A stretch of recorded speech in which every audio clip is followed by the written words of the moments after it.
Have you ever wondered why the sharpest women never tell you directly what they want? Machiavelli understood this principle.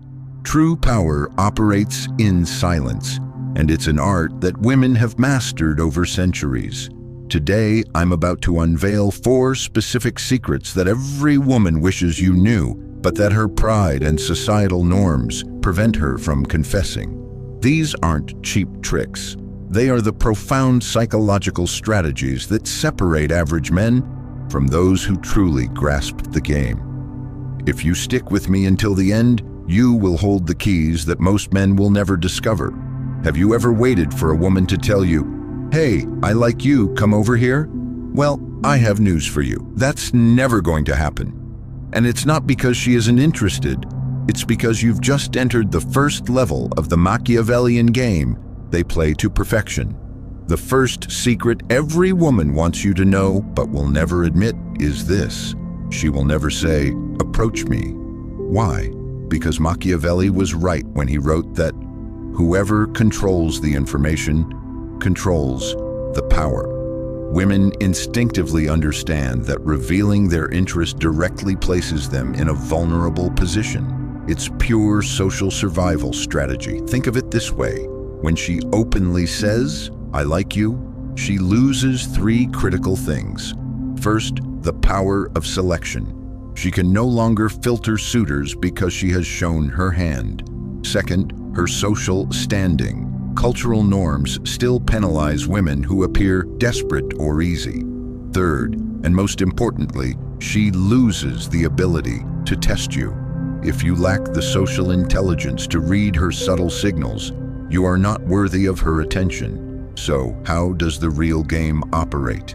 Through veiled invitations that only men with genuine confidence and power know how to interpret. That eye contact she holds for a second longer than normal, that almost imperceptible smile when she notices you looking, the way she fixes her hair while you speak, how she casually positions herself in your line of sight. All of these are invitations disguised as coincidences. Here is the Machiavellian key. She wants you to have the audacity to approach without needing an explicit invitation, but also the social intelligence to recognize when those subtle invitations are present. It is her way of filtering out weak men from those with genuine personal power. The average man waits for certainty before acting. The man who understands the game sees uncertainty as part of this power dynamic. If you need her to tell you exactly what to do, you've already lost, because the kind of confidence that truly attracts her doesn't need a step-by-step manual.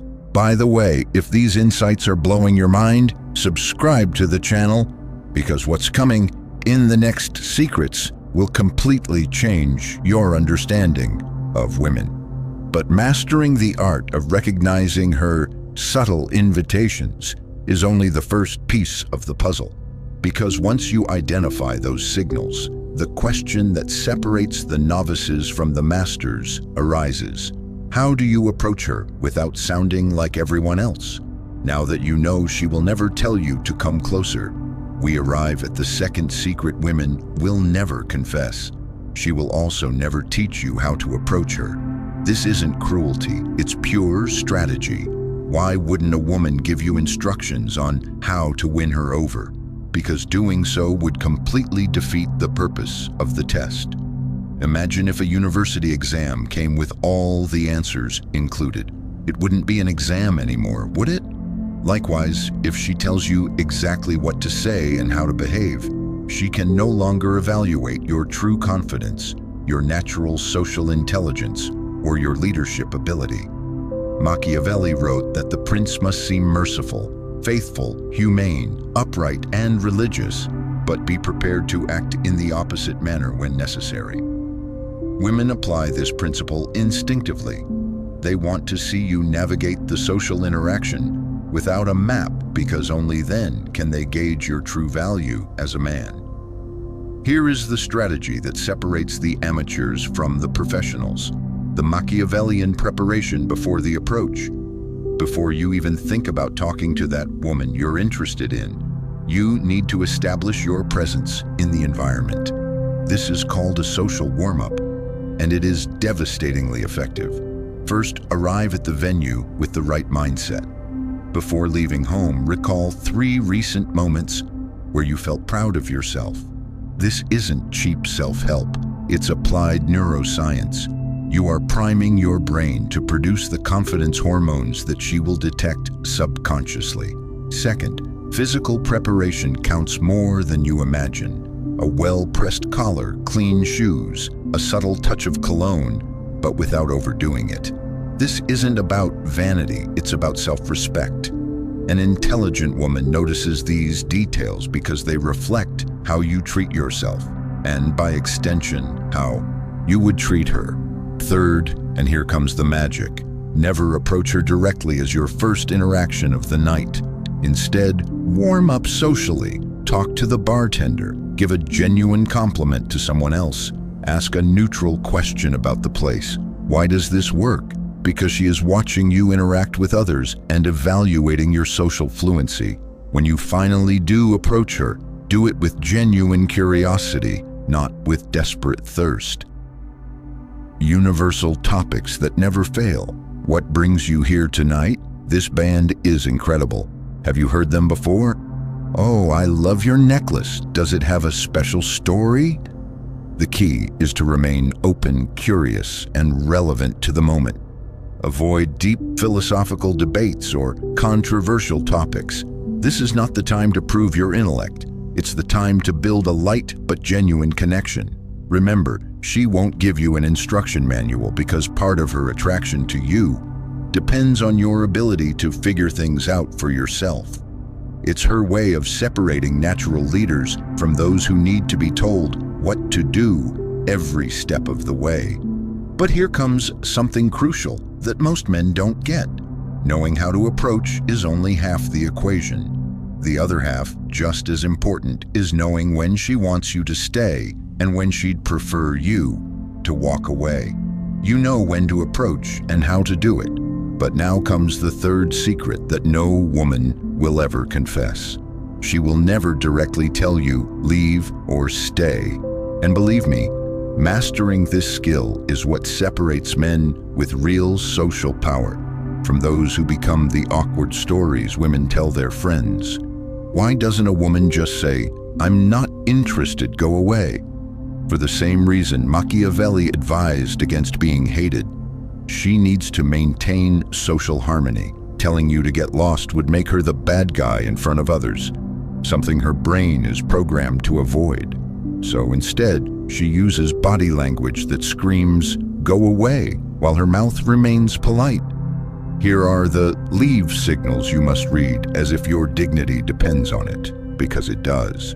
If she crosses her arms while you're talking, physically leans away from you, constantly checks her phone, gives you one-word answers, or scans the room for her friends, as if calling for a rescue.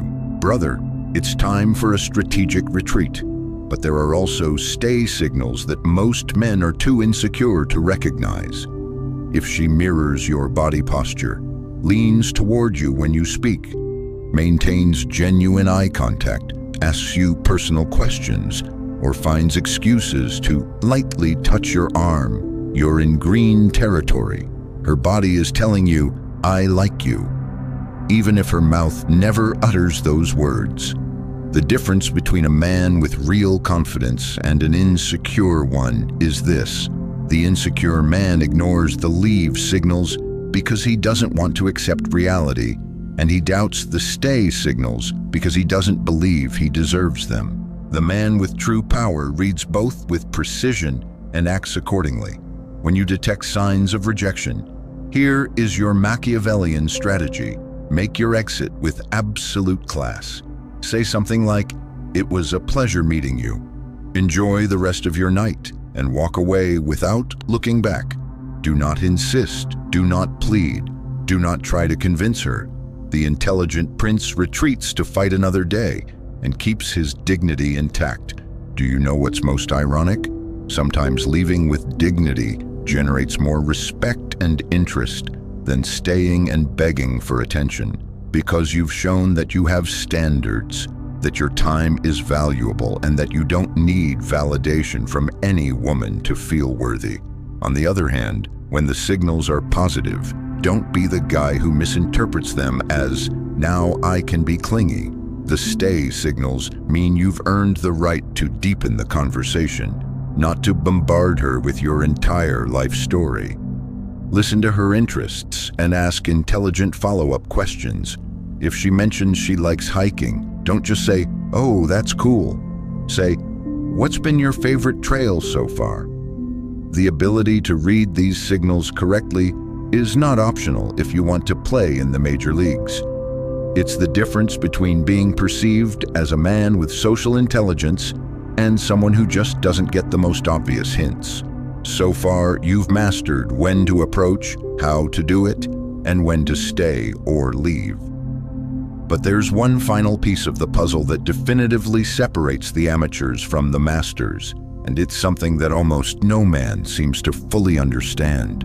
The crucial moment where she decides if she wants to see you again or if you were just another conversation for the night. We've reached the moment of truth, the final piece of the puzzle that definitively separates average men from those who truly master the art of strategic seduction. And this fourth secret is so powerful, it will completely change how you close any interaction with a woman. Here is the brutal reality that no woman will ever confess. She will never offer you her phone number. She will never say, "Hey, take my WhatsApp," or "Do you want my contact info?"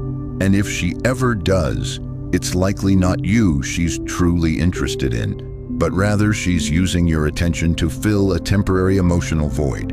Why doesn't a woman offer her number even when she is genuinely interested in you? Because doing so would put her in the most vulnerable position possible, that of the pursuer.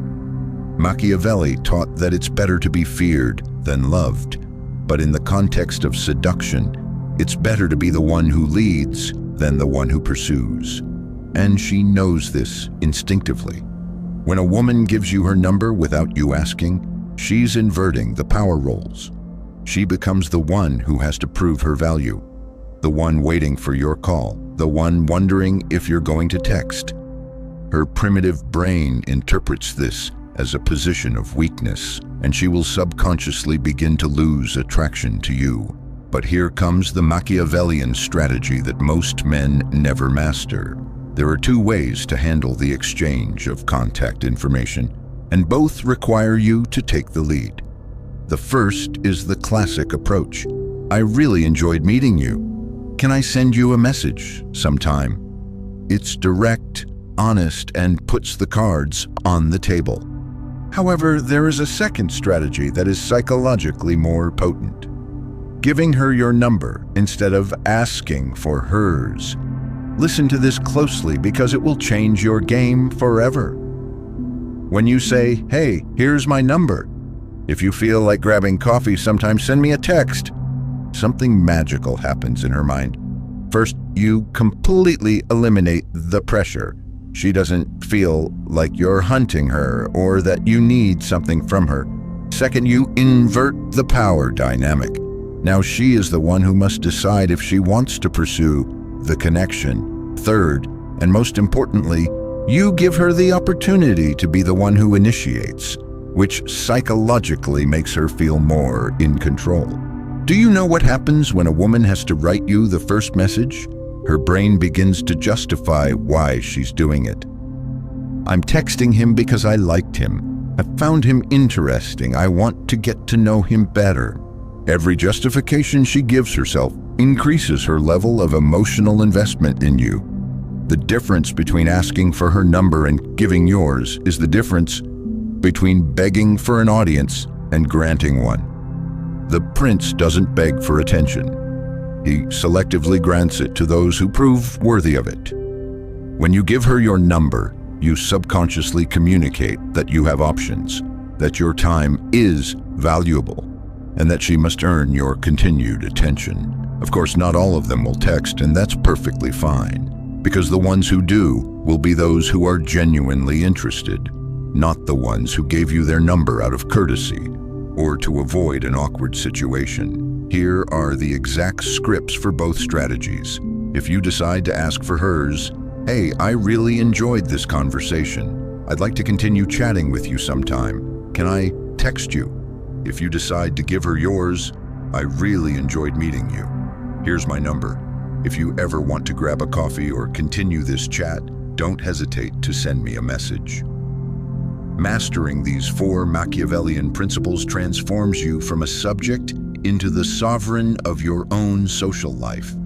You no longer depend on women to give you permission, instructions, or obvious signals.